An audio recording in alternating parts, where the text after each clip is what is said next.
All Things Conceivable, a surrogacy podcast with Nazca Fontes. Welcome to the All Things Conceivable, a surrogacy podcast.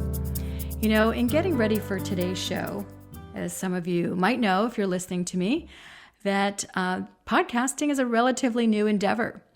And even though I've been at the helm nearly 25 years of building families, when I reflect on the progress and the reach that we all have today, it's astounding how far we've come. And just to be able to sit here during these times from my kitchen table and reach a huge audience with some content that is just so important and so helpful to many folks out there who are participating in the surrogacy journey, it's really something quite remarkable. You know, when I started Conceivabilities, I often love to tell this story, but there was no internet, there was no podcast, there was no Facebook, there was no Instagram. There may have been the early beginnings of AOL chat rooms, but I really had to reach participants for egg donation and surrogacy and fertility treatments through the good old-fashioned way of just finding outlets that were repositories of information. I would often, hang some call to actions or articles in coffee houses or universities or, some folks who often went to infertility seminars. So it was a very sort of analog way to reach audience members. And nowadays, look how far we've come. So when I sit down and turn on my microphone, it's really an amazing endeavor to be able to participate in, and I'm so happy that you're here. I am really excited today. I have a wonderful guest. She's a Brooklyn-based relationship expert and has made her rounds on Good Morning America, OWN, The Today Show, The View, People Magazine, Cosmopolitan, Glamour, etc., just to name a few. Andrea Surtash has 5 books, including He's Just Not Your Type, and that's a good thing, and Cheat on Your Husband with Your Husband. She also happens to be a huge voice in the infertility community. She's the founder and editor-in-chief of Pregnan, a community dedicated to helping those who struggle with infertility and all things modern family building, my favorite. And she even has a podcast. And on top of all of it, she's a mom. But the journey to motherhood was a long road for Andrea, and she's here to share some of that with us today. There's so much to talk to you about. I don't even know where to start, Andrea, but just thank you so much for being our guest. You are quite accomplished, as my intro described, and also your path to parenthood was complex, it was long, it was arduous, and today we're going to cover so many topics. But first of all, knowing I want to hear all about it, why are you just so passionate to share your story? Well, thank you. First of all, I'm so happy to be here, and thank you for the really kind introduction. I think like you and so many of us that were touched personally by the experience of modern family building, it was easy to spark my passion because I saw how underserved this topic is. This topic that affects so many millions of people, touches so many lives, and yet sometimes it's this big dark secret for absolutely no reason, because it's nobody's fault if we need intervention to build our families. And yet I was feeling, while I was struggling over many, many years, and I'm sure we'll get into that, I was feeling really isolated and like I needed more content and resources that I couldn't find, which led me to create Pregnan 4 years ago. Well, I've read a lot about you and your journey, and one of the things that I really picked up on that's so resonant, and that is you often say it's the best club that you don't want to be a member of, right? And so tell me what makes this community the best club. I think it's just that pain can definitely connect people. And this kind of pain, when you're struggling, I basically think of it like this. When sex does not make baby, it's not fun. And I think this painful experience has been one that nobody really wants to navigate on their own.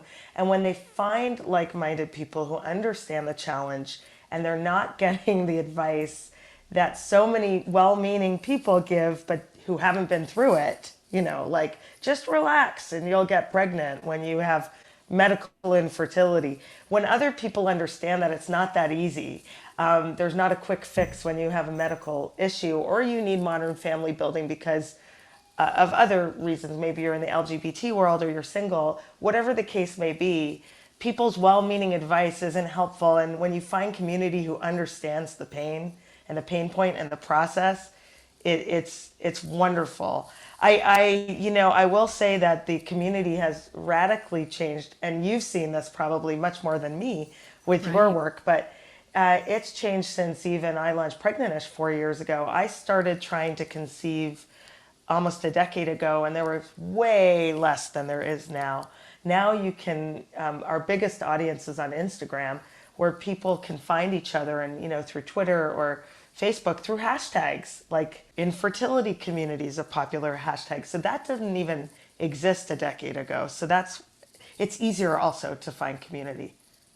You're absolutely right about that. And in terms of it being a club, I mean, once you're in, once you get to find your tribe and like-minded folks who are going through the pain and the struggle and the complexities, just having that sisterhood can be a lifesaver, right? It can be a lifesaver for those who are going through this. And you're so right too about the arc and the trajectory of the community and its evolution. I've been doing this nearly a quarter century. It's hard to believe, but 25 years ago, there was virtually no information. There was maybe one seminar once a year in person, and you had to visit booths and you had to show up in person. And it was very secretive. Nobody wanted to talk about it.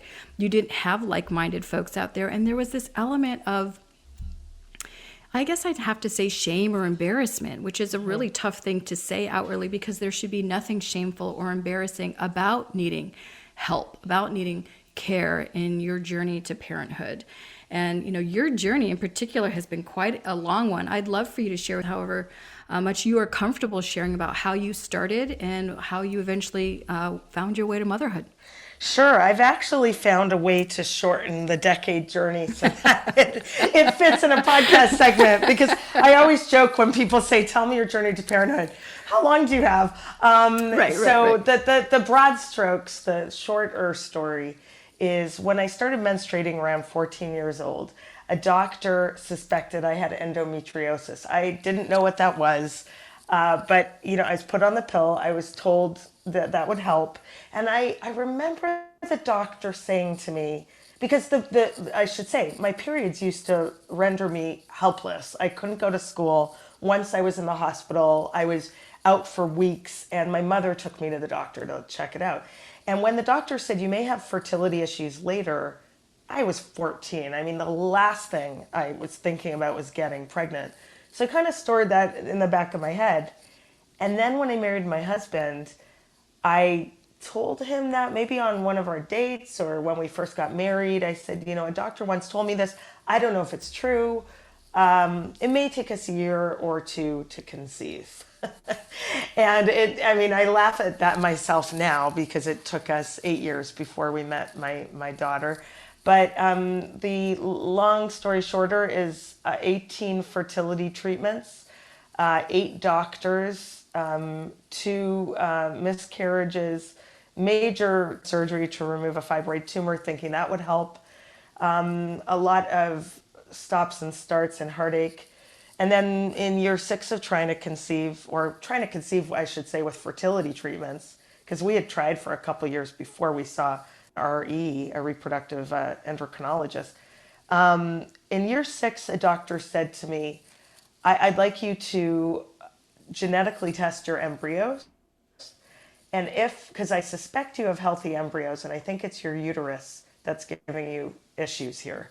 Because he kept transferring what looked like beautiful embryos. And we knew I had endo, we knew I had fibroid tumors, we knew I had some issues in my uterus. So we sent our embryos away for genetic testing. And once we had healthy embryos, my doctor said, I have good news and bad news. The good news is I think you're going to meet your baby. Because you have healthy embryos, the not as good news is I don't think you can carry your embryo.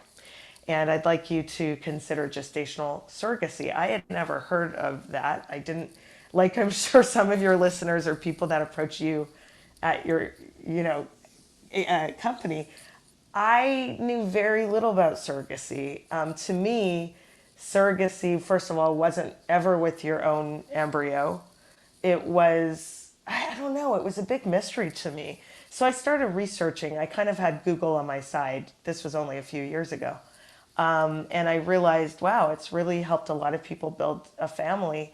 And in a way, it was a relief because my body after 7 years or 6 or 7 years of fertility treatments I was tired. I had taken thousands of shots in my belly and my backside. And I was okay and kind of relieved to think about not trying again. But the whole process of finding a gestational carrier was its own crazy chapter. We had 2 surrogates drop out on us. We worked with an agency not as good as yours. And I won't name it, but let's just say the agency matters a lot. And they matched us with people who just were not appropriate. And January 20, you understand that. And then in January 2018, my first cousin Alana emailed me, "How are you doing? Happy New Year." And I said, I can't get out of bed. My last surrogate dropped out on me. We've already paid, at that point, we had done all the legal, medical, the workup, the transfer was about to happen, and she ghosted me. By the way, I've never heard from her again. I still don't know what happened. So I was left at the altar. It happens. And I was left cold, and I said, I can't get out of bed, and my husband can't get out of bed. And she texted me that night, and she said, "Have you ever thought of a family member to carry for you?" And I was shaking so much that I could barely respond. And the rest is history. I mean, she stepped up. She carried our embryo, which had been created in 2016, tested in 2017, transferred to her in April 2018. And we met our baby at the end of December 2018, finally. So I there's think that was so still long. much there. Yeah, that's the truncated version. So thank you for sharing that. And there Sure. really is. I mean, there's the battle scars, right, of the fertility journey. You mentioned, I've heard you mention that infertility, as our listeners well know, can be an emotional, relational, physical, financial, and even a spiritual journey, right? And you ran the gamut with all of that. Before we get to the surrogacy journey in particular, though, knowing that you went through this process, and you're very successful, and you are a relationship expert, and you had a husband on the side, and you had a career, how did you balance this? How did you get out of bed every day and put one foot in front of the other? I didn't, if you asked me then, I wasn't as together as I may have seemed to the outside world. Actually, when I came out on Facebook saying I was infertile when I was launching Pregnan, the last line of my Facebook post was, "So don't judge a Facebook by its cover," because people had seen me on TV. I'd hosted television shows, I'd gone on book tours, struggling, crying behind the scenes many times. So I wasn't always keeping it together. I also am married to a public school teacher. Your listeners may or may not know that media doesn't pay very well. I was, on TV and writing books, and it's not the most lucrative career, although it's glamorous. So we were also struggling financially to keep up with all these demands. Thankfully, we had good insurance coverage. As my husband works for the New York School Board, I had a free cycle in Canada, under 43 years old. That's mandated, which is great in Ontario. But for the most part, I should have had like a credit card with air miles during this. It should have been IVF miles. I would have had many trips.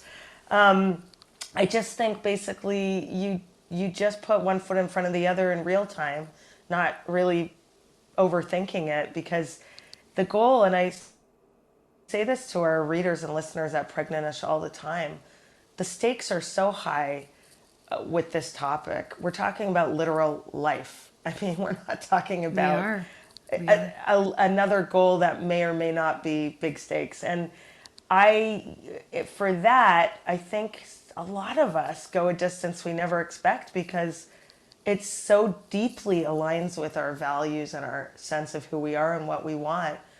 And I often say to our audience, you've already shown you're going to be a great parent by the dedication you've put into trying to become a parent. I mean, you're doing this for someone you haven't even met yet. I can only imagine the love, attention, and dedication you will have once this being is here. And I think that's very true for this community. Andrea, let's talk a little bit about your husband. You mentioned, his role on the periphery, but how did infertility affect your relationship, particularly you being, an expert? We weren't always on the same page. I tried to take my own advice as a relationship writer, and I think in many ways Pregnan is a relationship site to help people with these chapters. But for the most part, I think the key to healthy relationships is being direct with respect and keeping communication open, which we tried to do. We were not always aligned. There were times that he felt that he was done. There were times I felt I was done. I often tell couples after hard news on this journey, like for instance, a failed IVF transfer, don't decide your next step in that moment. You're not thinking clearly. You need to literally take a moment, grieve, connect with each other, communicate, and then you'll figure out where you're at. So I think we tried to make too many decisions in moments of stress and distress. And we a few times sought out therapy. I was worried about him. As you know, men aren't as supported often in this journey, or they don't have as many outlets. So it was really important to me to try to find him support, to encourage him to find trusted friends or community members that he could share with. He's not on Instagram looking for hashtags. So I just felt like that was important. And, and people process, we all know this, grief very differently. And that's okay. There were times he was angry. There were times he was sad. When I was the cheerleader, we took turns. There were times he picked me up. And I think that's also good practice for parenthood. You're not always both driving the car forward, like one time someone has to nap or, someone else has to take over the wheel when you're getting tired. And that's just how relationships ebb and flow. I had more challenges with certain friends, not too many. Most people were compassionate, but there were a few people in the family or friends who gave that kind of glib advice. And as well-meaning as I believe they were, it was so hurtful that it made me distance myself just as a matter of self-protection. And I think that's really common.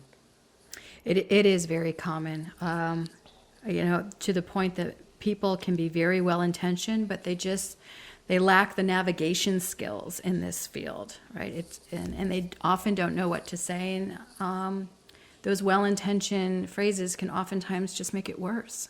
So I do see that a lot, this self-preservation mode of just stepping back from friends and family. But, to isolate can also be a challenge too, right? You have to really balance all of it very carefully.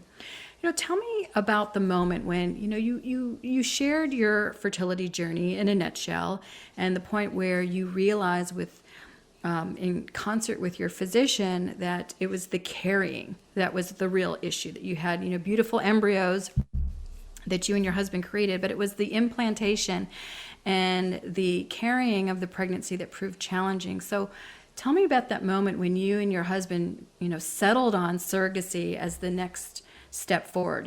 What were the conversations about when you weighed the pros and cons of that process? Yes. Well, the pros were definitely that the doctor believed I had a very strong chance of meeting the baby finally. The other pros were giving my body a break again, just not wanting to. I was terrified to transfer another embryo. I had done that many, many times. So that there was a relief factor. The fears I had and my husband had were the cost was extremely prohibitive for us. I don't understand why insurance in many places doesn't consider it a medical necessity. We also learned that in New York, where we live, and at the time, by the way, I've been to Albany to lobby for gestational surrogacy to become legal, to compensate surrogates. I was one of the people with Resolve lobbying on Capitol Hill every year for Woohoo! for these benefits. So I definitely believe in that. But at that time, in 2017, I was also told, well, guess what? You can't find a carrier in your state, which was like a what WTF moment. I mean, what are you talking about? Mind blowing. And I saw how mind blowing. I saw how archaic the definition of gestational surrogacy was in these debates. I actually wrote an open letter to Gloria Steinem, who was always an icon to me, but who was also protesting gestational surrogacy. I wrote a letter which we published on Pregnan to her. I don't know that she read it, but the point is that I've used my voice very much to try to move us into the 21st century on this topic.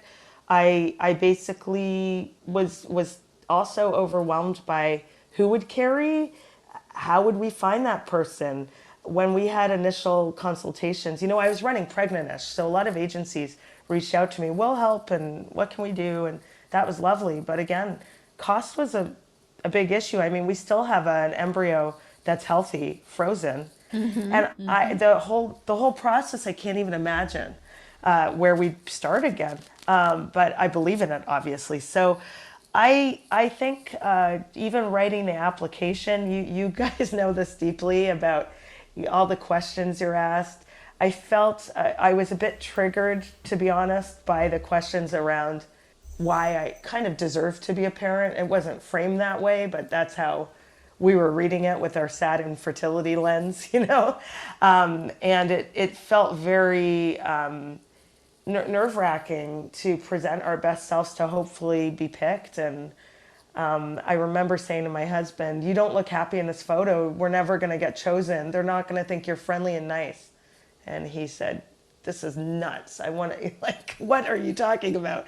So I think these kind of conversations are normal. I'm also Jewish, and I remember one of the questions was, what's your favorite holiday? And my husband said Passover. And I said, oh, you can't say Passover. What if the carrier is anti-Semitic or doesn't like you can't say that. We can't say that. And there's no ballast for you to know if you nothing. We don't know who's reading it. And he said, I don't want a racist carrying our baby. I mean, we had these crazy conversations. I remember my friend who's gay, we were talking about it. He needs a carrier too, and he didn't want a homophobic, surrogate. A lot races through your mind when you're it does. Trying to be and selected. There's very little for a frame of reference, right? There's no frame of reference for this.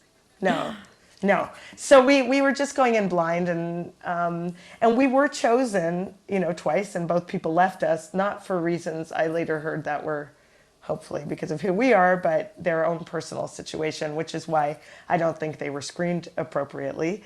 But nevertheless, overall, the way I see gestational surrogacy is the pro way outweighs the con, but it's not a just stop. A lot of people say just get a surrogate, as if you want it and boom, it's there. Well, just build a rocket ship to the moon. Yeah. And I'll see you when you return. Exactly. Right? Like that. It's said 1,000 times by people, and that's exactly it. Yeah. True. If they only could peek under the hood in advance and understand the complexity. And even those who go through and have what I find is those who go through a journey and it's, for all intents and purposes, very seamless and with a beautiful, happy ending. I just think, boy, you're so lucky. And this comes from me, so right? Lucky. Who puts in everything to make sure that a program is as foolproof as possible, but there's only so much you can do. It's never foolproof. So there's a lot of choppy waters to navigate. But you hit the jackpot because you had a family member that emerged. And tell me about that. Like you touched upon it when she first reached out and you were shaking, and in the moment it was probably so overwhelming. But tell me about those conversations you had prior to both of you saying, yeah, okay, I think we can do this. Well, so Alana is my, oh, how do I say this in a nutshell? She's kind of my twin cousin. For years, she's younger than me by a little bit, but people used to say to me, when she was born especially, she's a mini you. I mean, she's blonde, but we look alike, and I'm brunette, but we look alike, and our personalities are similar. And so we were always compared to each other, and we always had a bond. Now, strangely, we're both from Toronto, Canada, and strangely, we both live in the United States in neighboring states. She lives in New Jersey, where surrogacy is and was legal. I live in New York. So the stars aligned in a very beautiful way at the end of this struggle. But she had, I think in year 5, she had been following along our journey, not just through me and what my husband and I were reporting to her, but through my mom. She's close with my parents. She'd ask them. They'd kind of tell her what was going on. And I think in about year 4 or 5, she sent me an email. I know you don't know why you have infertility. If it's an egg issue, I talked about it with my husband. I will donate my eggs if you want, which was, I mean, I couldn't even believe it when I read that. And at that time I said, that is beyond generous. I don't know that that's what we need. I'm still producing a lot of eggs, and I'm told my embryos look really good. But I never forgot that she said that. She didn't offer to carry, and I never talked about it with her again. Actually, it's not true. I think a year before we genetically tested the embryos, I said, I don't know that I need your eggs, but I've just gone through another failed transfer. In case, would you do that again? And she was pregnant at that time. And so, she couldn't actually do that anymore. And I said, no problem, I understand. So I think she had much more of a process than I was privy to before she texted me, have you thought of a family member? She's religious, modern Orthodox Jewish. She had spoken to a rabbi. She had spoken to her husband, her community, her family, her grandmother. I mean, she really put a lot of thought into it before asking me if I've thought of a family member. For me, it came out of the blue. For her, it didn't. She said she had been thinking about it for years, and she genuinely felt a call to action. Today, if you talk to her, she cannot believe she did it. She said she doesn't regret it at all, but she can't believe she did it. So it was very out of body, excuse the pun, for me and for her. Well, what's And so it was very much, it surprised us. Yeah. Well, what's so interesting is that you tell a tale that's so similar amongst surrogates. Before they ever make the overture to either apply or reach out to a family member, they have done exhaustive research.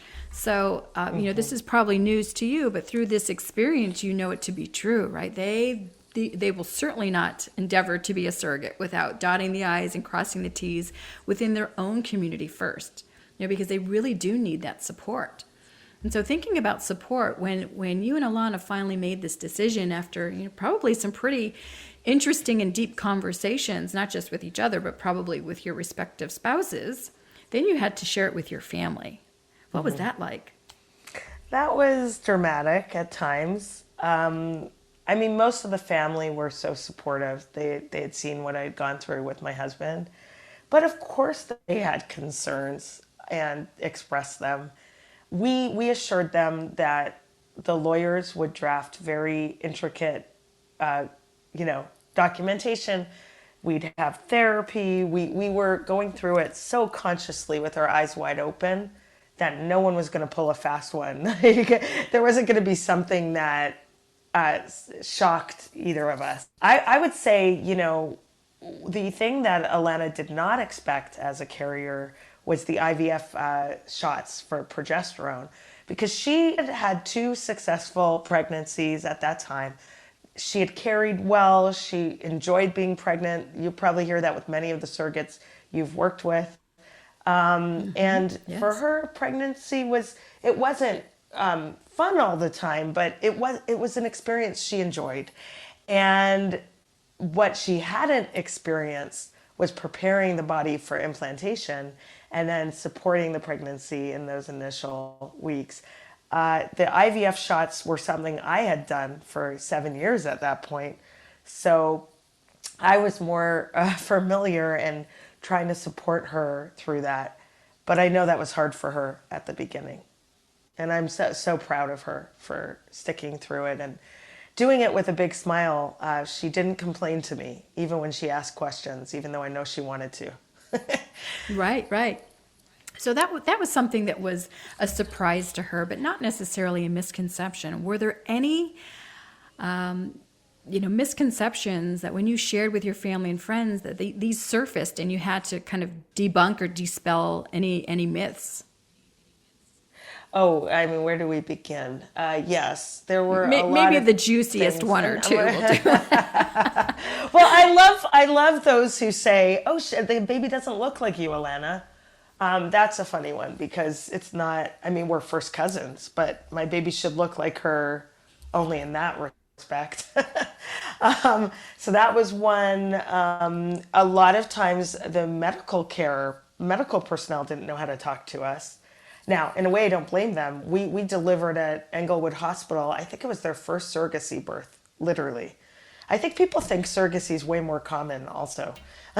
So they didn't know, they didn't understand all the nuances.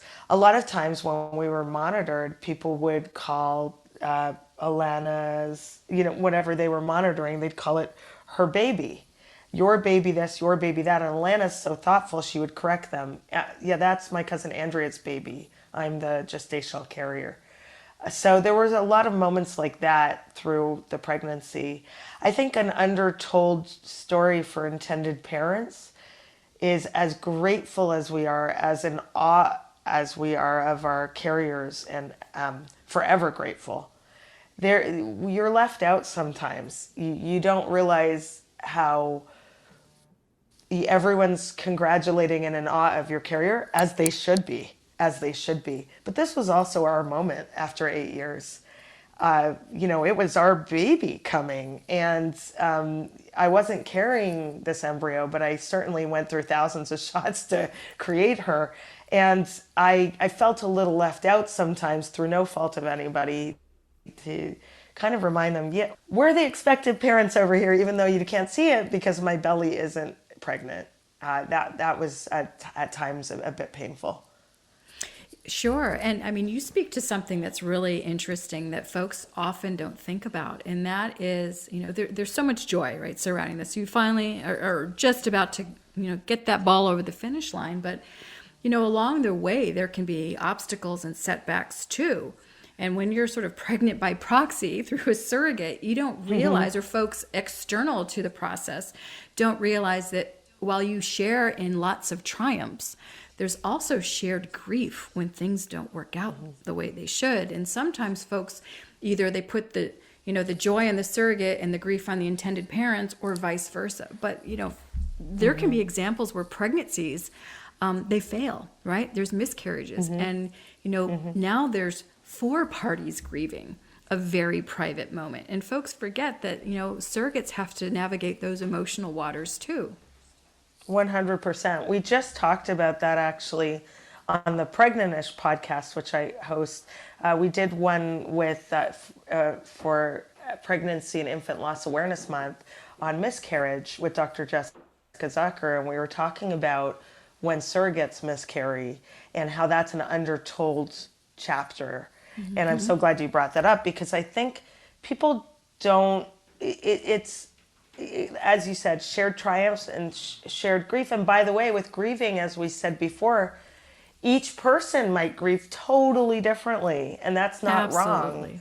So someone might, try to jump up and go for a jog and go to a party, in normal non-COVID times, and just be out there and try to forget about it. And then someone else may not be able to get out of bed, and everybody's right in how they grieve, and there could be a lot of judgment when we don't grieve the same way. That's amazing. This kind of conversation can now come out into the open. These points in particular that we're making together are relatively new, right? The more surrogacy is practiced and the more it's normalized, it'll become fairly routine, this level of understanding about all the the people associated with third-party reproduction, right? They're not just vehicles for the intended parents. They're also going through their own independent journey, and it can look and feel very different for each individual. So, Definitely. one thing I'm gonna go back to this relationship piece because you're just so good at it. When you were going through this with Alana, were there anything? Tell me about a situation that may have erupted or an obstacle that you had to surmount together, where being very tactful in the relationship was necessary to kind of move the process forward. Tell me how you navigated the relationship together during any bumps that occurred. Well, we had insurance bumps. By the way, I'm still having calls about this birth almost 2 years later. And money is an awkward thing. She was so generous the way, she volunteered uncompensated, though we covered some expenses, of course. But money is always an awkward thing to navigate. And I think we both very much respected the fact that this was a huge favor, and any medical mess we would find a way to clean up, and we would make the calls, and she wouldn't have to be on the phone endlessly with insurance when there was confusion because they don't understand surrogacy, all of that. So that was one. I think there were times when our partners weren't necessarily on the same page, and we had to talk through that. But she and I were really connected. I felt like we were just so on the same page, which was so lucky. I know how lucky that was. I don't take that for granted. So it was more the surrounding people that sometimes we were trying to navigate together. How do we deal with that? Yeah, I'll say you really, all those years of struggle to have something so smooth that brought that baby into your arms is really remarkable. It's a really special story, I have to say. Thank you. I will add, not to, there's so many layers with every family story, but if you read the People article on me and Alana, the deeper layer even is that our dads are Holocaust survivors, and my dad was born in hiding. And when Alana offered to carry, we lost a lot of family. My dad and her dad lost their grandparents and other family members in Hungary. And when Alana offered, she said, "Let me try to help rebuild our family. I can do this. I can help." And so it became a really much deeper circle of life story than we ever imagined. But anyway, I can't even do it justice. Just like any baby story, even if it's not this complicated, you can never quite do it justice, but I'm still in awe of it. Well, you've managed to tell this story so authentically. And, even for me, it now sheds a little bit more light on why you were able to do that and be so authentic and honest and truthful and open about the story. I think that your family history that led to that moment probably was a motivator for you. Yes, it was. A lot of times people will ask you when you're pursuing gestational surrogacy, why do you need your own genetics? And by the way, I should say, I was open to other forms of third-party reproduction or adoption. It's not like it was only my eggs or nothing by any stretch. But once the doctor told me I had healthy embryos, of course I was going to work with my own genetic material. And part of it was this feeling of, we have so little family left on my father's side. They were killed, literally. I would like to continue this bloodline, like if I can. If I couldn't, I would have been thrilled to bring a baby into the world regardless, no question. And that baby would have been mine, no question.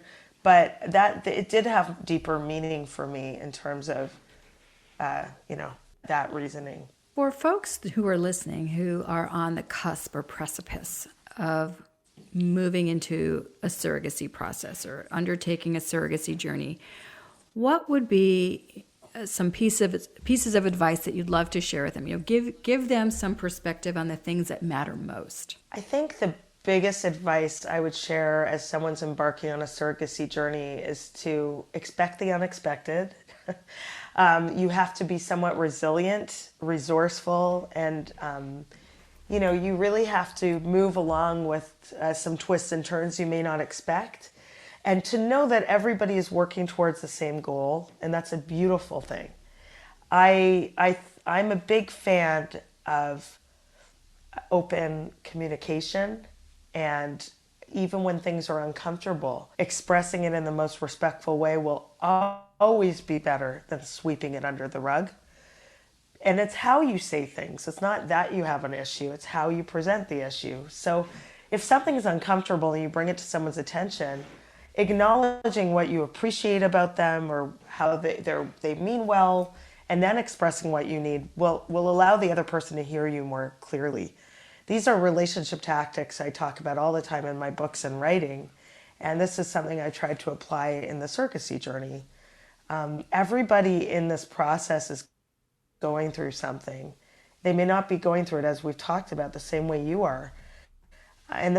So just keep the lines of communication open. If you have an issue, express it in the most respectful way, and you'll be fine.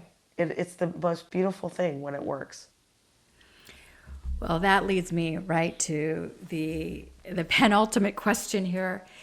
Please share with us how it felt to finally have your daughter delivered into your arms. I would say I can't remember it. It was so surreal, but I have a video where I'm bawling hysterically that my husband captured, so I've seen it. The first thing I said to Ariel, my daughter, was that I felt bad for her. It must be so hard to come out of the womb. I don't remember saying that, but I see myself say that on the tape, on the phone. So I was so overjoyed and emotional that it is a blur. My cousin, I was the first to see Ariel. The doctor immediately, we had discussed this birth plan prior to the delivery, that my cousin didn't want to actually hold her for very long. She didn't want to breastfeed or produce milk. So she was trying to almost not, and also I think there was self-protection in there a little bit. She didn't want to bond. She knew it was my moment. And she said that so beautifully. It's your moment. You'll be the first. So they cleaned off the baby, handed Ariel right to me. And it was something I will never forget. I just couldn't stop. I was so tired. And for the first month, I just couldn't believe she was here and real. And I launched Pregnan-ish when I didn't know how my story would end. So in an interesting way, I had a whole community following this journey in real time. And I was thinking about them in the days after. I didn't want to upset anyone or trigger anyone with pictures of my baby, knowing what they had been through. Right. But I was received with nothing but support, and it was amazing. It was amazing. I mean, it is a community, Andrea, that really is truly supportive. Back to the original points about, the best club that you certainly don't want to be a member of, but it truly is a supportive community, and people do wish each other well. And I know that folks can sometimes have a bit of, perhaps it's best coin survivor guilt, if you will. They finally have achieved a goal of parenthood, and there could be a little bit of sheepishness in sharing it, right? Because nobody wants to make anybody else feel bad. They only want to lift each other up. So it's a very normal sentiment once you finally give birth or bring that child home. It's not unusual. Mm-hmm. Definitely. And I wrote a letter to the community about it also. So I think I wrote that for what to expect. So a different site. But I've often checked in with them about how they're feeling on that. And on Pregnan-ish, we have a policy to not show pregnant bellies or babies as much as possible. I think it's amazing to me that so many infertility sites and parenting sites focused on infertility show a lot of that, and that can be very triggering to a person who's struggling, even though it's also inspiring at times. Right. Agreed. Yeah. throughout your very long journey and in a space where you get to meet so many people and talk about their experience and all the emotions and perspectives that they bring to the table, do you have an aha moment that you can share about surrogacy in particular? I think it's amazing that an embryo can be frozen for years and then transferred into another body and create a beautiful life. I think it is a miracle. And I just, my aha moment was that I wish I pursued this step earlier, but we only know what we know when we know it. Before the physician told me about this option or told me about genetic testing, I didn't even know about it. So knowledge is power, and my aha moment was this is really a wonderful option for someone like me who was producing embryos with this unexplained aspect of why I either wasn't getting or staying pregnant. That this is a beautiful path. Indeed. Andrea, thank you so much for joining me today and sharing your story. This was an exciting moment here at All Things Conceivable, a surrogacy podcast. And I know our listeners got a wonderful treat today. Thank you. Thank you so much. I'm so happy to share my story and Pregnan-ish with all of you.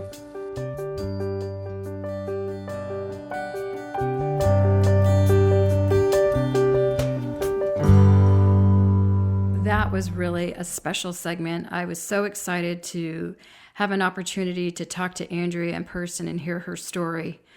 And for me, the biggest aha or takeaway moment from this episode was her story when she shared her grandparents' journey through the Holocaust and what the continuation of family truly meant to them.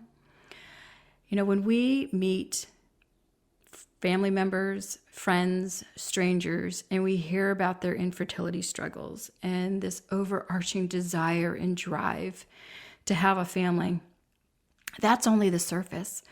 What we often fail to recognize is that there can be a whole history that has led them to this point where having that continuation of family is absolutely everything, but for reasons that we could never possibly imagine.